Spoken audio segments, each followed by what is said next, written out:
All right, today we're going to pull back the curtain on the powerful and often totally invisible technologies that are quietly shaping your daily life. I mean, from the ads you see to the products you buy, something is working behind the scenes. So let's find out exactly what it is. Seriously, have you ever wondered this? You have a random thought about a product, and then boom, an ad for it magically appears on your phone. Or you watch one video and suddenly your entire feed is filled with more of the same. You know, it can feel like some kind of magic, or maybe even a little creepy. But there's a very logical, very technical reason for all of it. And that's exactly what we're digging into today. This isn't some sci-fi story about a distant future. This is about the here and now. We're going to break down the technologies that are making all this happen, from the recommendations on your screen to the way real-world things are actually made. Okay, so let's start with the engine behind our entire modern digital world. You can think of it as this invisible brain, and it's made up of two key things: big data and artificial intelligence. This combination, right here, is the foundation for pretty much everything else we're about to cover. So what even is big data? Well, if we're talking about a digital brain, then big data is the fuel. It's not just a lot of data, it's an almost incomprehensible amount of information that's collected every single second, from every click, every search, every like. And the whole point is to sift through all of it to find these hidden patterns in how we all behave. And this does a great job of breaking down this huge concept into what they call the 4 V's, to help us wrap our heads around the sheer scale. First, you've got volume. We're talking 5 times billion Google searches every single day. Then there's variety. It's everything from photos to your GPS location data.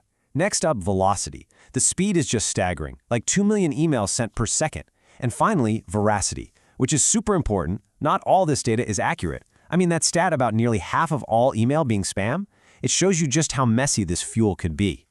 Okay, so if big data is the fuel, then artificial intelligence, or AI, is the engine that burns it.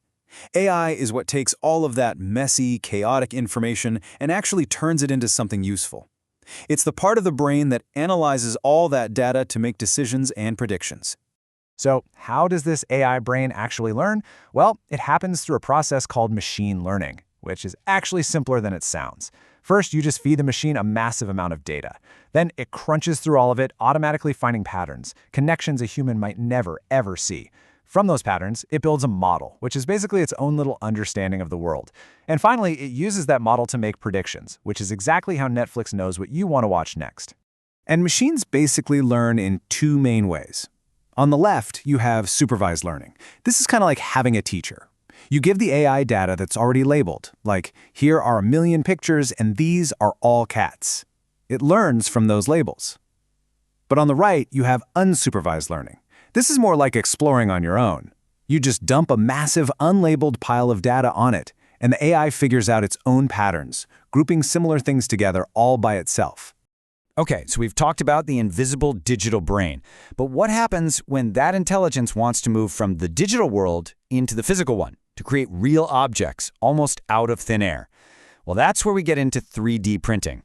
You know, for most of human history, if you wanted to make something, you started with a block of material and you cut parts away. 3D printing completely flips that script. It's additive manufacturing. It builds objects layer by tiny layer. This makes it way faster for creating prototypes, it's cheaper for really complex designs, and it's perfect for custom stuff, from medical implants to parts for your sneakers. And as a bonus, it produces way less waste. But, and this is a huge but, this incredible power comes with some really serious challenges. The very same accessibility that makes 3D printing so revolutionary also opens the door to some huge risks. I mean, as this quote points out, people can just download files to print untraceable firearms right at home. This is a major threat to public safety, and it raises some incredibly difficult legal and ethical questions. So, we've gone from digital data to physical objects. Now let's explore the technologies that are changing our very perception of reality itself: augmented and virtual reality. People mix these two up all the time, but the difference is actually pretty simple. Virtual reality, or VR, replaces your world. You put on a headset and you are somewhere else entirely. It's a total swap. Augmented reality, or AR, enhances your world. It just overlays digital information onto your existing view of reality. So, if you remember anything, remember this: VR replaces, AR enhances. Simple as that. VR is absolutely perfect for situations where the real-world version is just too dangerous, way too expensive, or simply impossible. Think about it. Pilots and surgeons can practice incredibly complex procedures in a totally zero-risk environment. And of course, it's being used to create unbelievably immersive entertainment, from mind-blowing video games to virtual theme park rides. And here's where it gets really interesting. You are probably already using AR without even thinking about it. You know that feature in your map app that overlays walking directions right onto the street in front of you?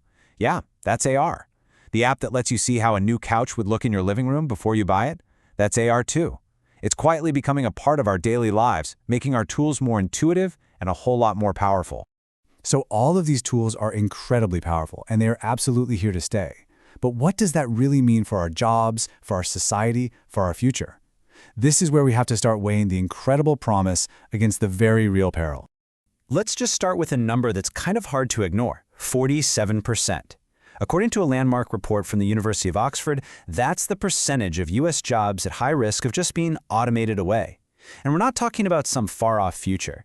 We're talking about roles you see every day, from drivers and cashiers to bookkeepers. This is a massive, massive societal shift that's already beginning. But it's not all doom and gloom.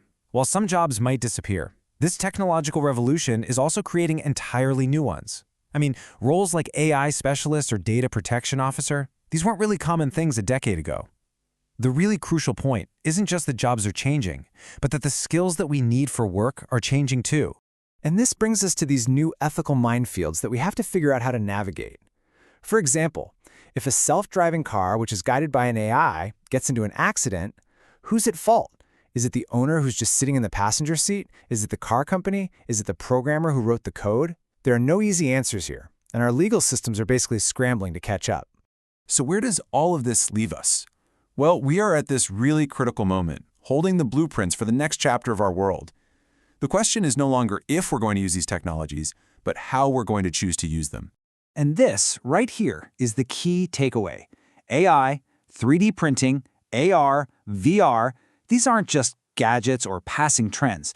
They are fundamental, foundational technologies.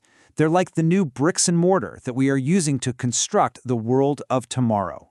And that leaves us with one final, really crucial question. The power of these tools is undeniable, right? But their purpose? That's still up to us. So the choice is ours. Are we going to use this incredible power just to automate everything? Are we going to use it to build a more human world? Are we building a future that is just smarter, or one that is also wiser? That's something to think about.